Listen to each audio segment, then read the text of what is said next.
अस्सलामु अलैकुम वरहमतुल्लाहि वबरकातुहू। प्यारे नाज़रीन, प्यारे बच्चों, मैं उम्मीद करता हूँ कि आप लोग अच्छे होंगे, बेहतर होंगे, खैर वाफियत से होंगे। प्यारे बच्चों, आज हम आपके दरमियान लेकर हाजिर हुए हैं क्लास 12 का चैप्टर नंबर 1 का मारूसी सवालात और जवाबात, यानी कि कह लीजिए कि माक़बल वाले सबक में हमने पढ़ाया था सब्जेक्टिव सवाल और जवाब, यानी कि आज जो आपकी किताब के अंदर जो शामिल था, जो सवाल जवाब वहाँ पे जो दिए गए थे उसको हमने माक़बल में पढ़ाया था। आज हम आपके दरमियान लेकर हाजिर हुए हैं उसी चैप्टर का, यानी कि चैप्टर नंबर 1 का कुछ मेरी कुछ उनके ज़माने मिर्ज़ा फ़रतुल्लाह बेग साहब का लिखा हुआ जो खाका था, उसी को आज हम आपके दरमियान उसी चैप्टर का ऑब्जेक्टिव सवाल और जवाब पढ़ने वाले हैं, देखने वाले हैं, ठीक है ना, आज के वीडियो में। तो चलिए शुरू करते हैं बिना ताख़ीर के, आपका वक्त लिए हुए हम शुरू करते हैं।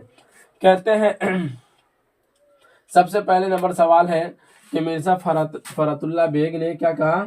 मिर्ज़ा फ़रतुल्लाह बेग ने किसने फ़रतुल्लाह बेग की बिस्मिल्लाह कराई। क्या सवाल है बाबू कि किसने फ़रतुल्लाह बेग की बिस्मिल्लाह कराई, यानी कि सबसे पहले शुरुआत कराने वाले शख्स का नाम बताइए। तो उसके जवाब में जिक्र किया सैयद वलीउल्लाह। क्या था? सैयद वलीउल्लाह, यानी कि सैयद वलीउल्लाह साहब जो थे, यह मिर्ज़ा फ़रतुल्लाह बेग साहब की बिस्मिल्लाह कराने में सबसे पहले इनका हाथ है। मतलब कह लीजिए, यानी कि जब इनकी पढ़ाई की जब शुरुआत होती है, इब्तिदा होती है, तो बिस्मिल्लाह कराने वाले कौन थे? सैयद वलीउल्लाह साहब थे। 2 नंबर सवाल कहता है फ़रतुल्लाह बेग ने किससे कुरान पढ़ी। कुरान जो शुरू किए थे तो पढ़े थे किन से? तो उसके जवाब में जिक्र किया मौलवी कमरुद्दीन से। किससे बाबू? मौलवी कमरुद्दीन साहब से इन्होंने कुरान करीम पढ़ी थी। उसके बाद कहते हैं मिर्ज़ा फ़रतुल्लाह बेग ने इंटरमीडिएट की सनद कहाँ से हासिल की। इंटरमीडिएट जैसा कि आप जानते हैं 12th जिसे कहते हैं, तो उसकी सनद ये कहाँ से हासिल की, यानी किस कॉलेज से हासिल की। तो उसके जवाब में जिक्र किया हिंदू कॉलेज से। किस कॉलेज से बाबू? हिंदू कॉलेज से इन्होंने इंटरमीडिएट की सनद हासिल की थी।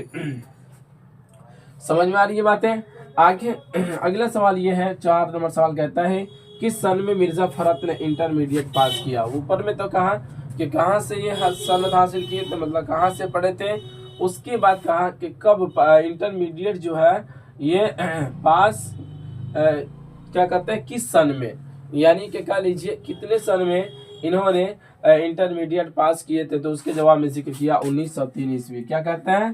1903 ईस्वी के अंदर मिर्ज़ा फ़रतुल्लाह बेग साहब जो थे वो इंटरमीडिएट पास किए थे। सवाल नंबर 5 है कि मिर्ज़ा फ़रतुल्लाह ने जुडिशियल इम्तिहान कब पास किया।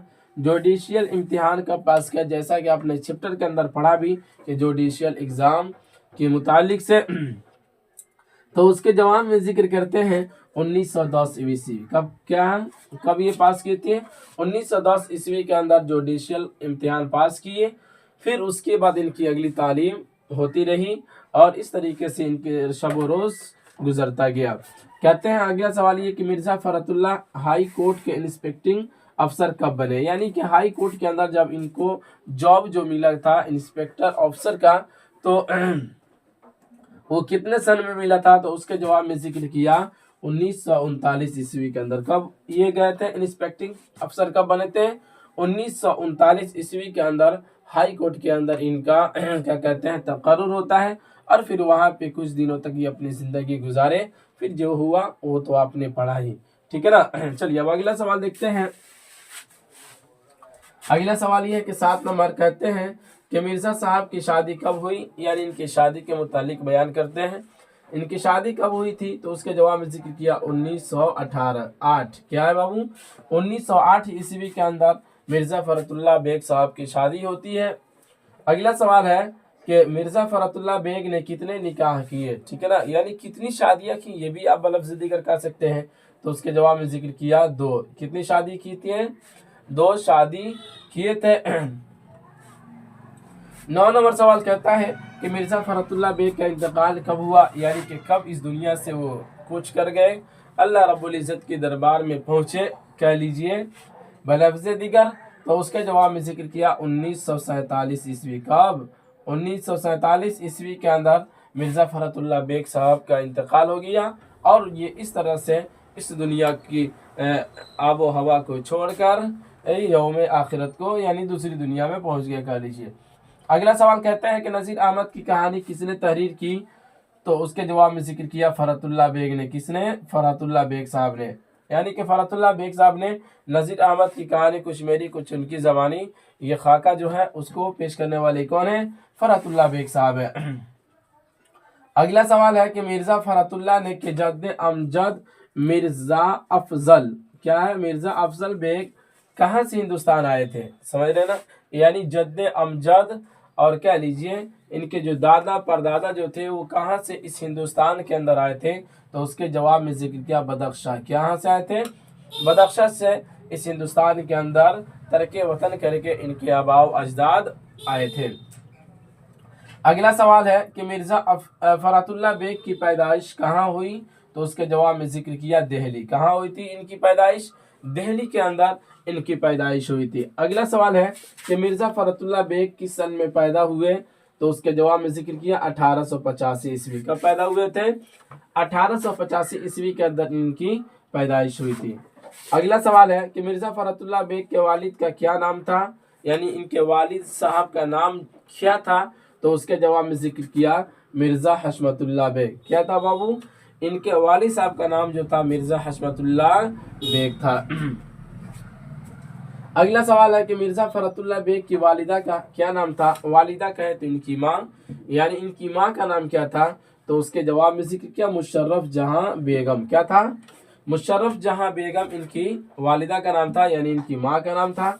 16 नंबर सवाल कहता है कि मिर्जा फरहतुल्लाह बेग की वालिदा के इंतकाल के वक्त फरहत की उम्र क्या थी? यानी कि आप जानते हैं कि मिर्जा फरहतुल्लाह बेग साहब जो थे वो क्या थे? यतीम थे। समझ रहे ना? तो उसको कहा कि जब यतीम बने थे तो गोया कि इनकी माँ जब इस दुनिया से गई थी तो इनकी उम्र क्या थी? तो उसी के जवाब में जिक्र किया 10 दिन। कितने दिन के थे ये? मात्र ये 10 दिन के थे। तब उसी वक्त इनकी वालिदा जो थी इस दुनिया से इंतकाल कर गई।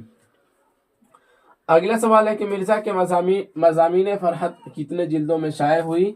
यानी कि मिर्जा फरहतुल्लाह बेग साहब ने बहुत सारी मज़ामीन शाये किए और इनका बहुत सारा मज़ामीन शाये भी हुआ और लिखे भी। तो कहते हैं कि मज़ामीन फरहत एक इनका मज़ामीन है, ये कितने जिल्दों में शाये हुआ? ठीक है ना? तो उसको जवाब में जिक्र किया 7 जिल्दों में। कितने में? 7 जिल्दों में मिर्जा फरहतुल्लाह बेग साहब का जो मज़ामीन फरहत था वो 7 जिल्दों में शाये हुआ। ठीक है ना?